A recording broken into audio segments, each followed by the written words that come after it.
Good morning mga day, this is Basu, yung vlogger, a day in my life as a content creator at age of 13. Kaya naman mapapasabi ka na lang talaga dito ng ay, for the go!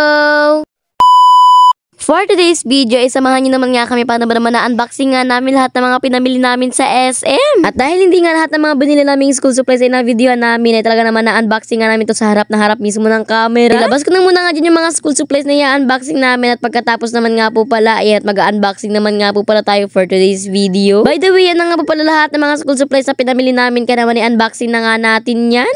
Hi guys! So ngayon, isa dito na yung mga school supplies na pinamili namin ni Kuya Moon, kaya naman i-unboxing na natin siya!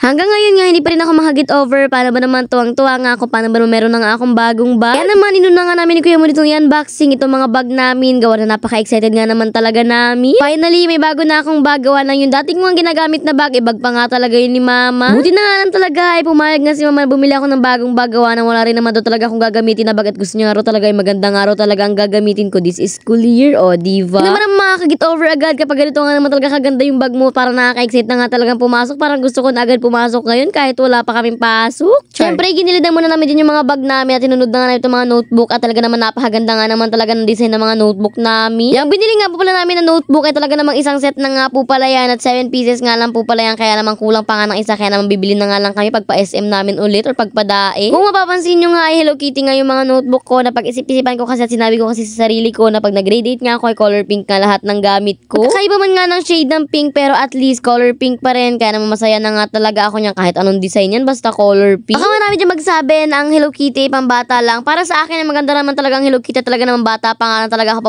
Paborito ko ng design na Hello Kitty. At kayo mag-alala, next school year color purple naman. O diba, may color coding pala mga gamit ko. At maganda naman nga yung mga notebook namin. Paborito ko rin nga talaga yung mga ganitong notebook. Para pag nag-highlighter nga ako ay talaga naman hindi nga talaga magpas yung mga design niya. Hala, may pa design pa sa notebook. Napaka-OA. Mag-proceed naman nga po pala dito sa ating mga papers. Dalawang 1 whole na nga po pala yung binili ko dyan. Paano ba naman tigisa kami ni Kuya Mo? Ito naman nga po pala sa lengthwise, crosswise, and 1/4 ay talaga naman sa akin lang yan. Gawa na hindi pa naman nagamit yan si Kuya Moon. Grade 5 pa lang naman siya. O di ba mapapatingkilod ka na lang talaga. Paano ba naman? Ngayon nga ay nakakabili na nga ako ng tigi-isang papel na 1 whole, 1/2 lengthwise, 1/2 crosswise, and 1/4 na parang dati nga lang ay 1 whole lang ay sapat na. Sabi nga ni Mama dati, 1 whole nga lang daw ay okay na nga daw talaga yan. Hati-hatiin ko na nga lang daw talaga kung kailangan ng lengthwise or kaya naman nga ay crosswise at 1/4. Sabi nga ni Mama, ay talaga naman diskarte lang kailangan kapag hindi mayaman. Char. Pero sobra-sobra pa rin napapasalamat ko kay Lord. Paano ba naman ngayon nga nabibili ko na nga talaga yung mga gusto kong bilihin. Dito may pa-correction tape pa nga talaga ako dyan. Parang dati lang walang ganyan-ganyan. Isang set na nga po pala ng correction tape yung binili ko dyan. Para naman hati na nga kami ni Kuya Mo. Tig-tatlo nga po pala kami dyan ni Kuya Mo ng correction tape. Grade 5 na nga po pala si Kuya Mo at ballpen na rin nga po pala ang gamit niya. Kaya naman kailangan niya na rin nga talaga ng correction tape. Pero syempre kahit na grade 5 or high school na nga kami, kailangan pa rin talaga namin ng lapis. Gawa ng minsan nga kailangan mag-drawing at may bigla ang drawing na kailangan ng lapis. Kaya naman bumili na rin nga kami dyan para naman kahit paano ay pasigurado na rin nga talaga. Yung ballpen naman nga po pala na binili namin ay na talaga ng matatlong piraso na nga po pala sa isang plastic. Kay Kuya Moon nga po pala ay puro kulay black. Yung sa akin naman nga po pala ay merong blue, merong black, meron ding red. Para naman in case na kailangan ko nga ng red ball pen na hindi na nga talaga ako problema pa, kaya naman ito na nga talaga yung binili ko. After namin i-unboxing yung mga gamits namin dyan or school supplies namin, ay sabi ko nga ako na nga yung mag-a-arrange ng mga gamit ni Kuya Moon dito sa kanyang bag. Bilang ko lang ulit ito yung mga notebook niya. Tinignan ko lang naman yung design at pagkatapos ay ilalagay ko na rin nga po pala yan sa loob ng bag niya. O diba, June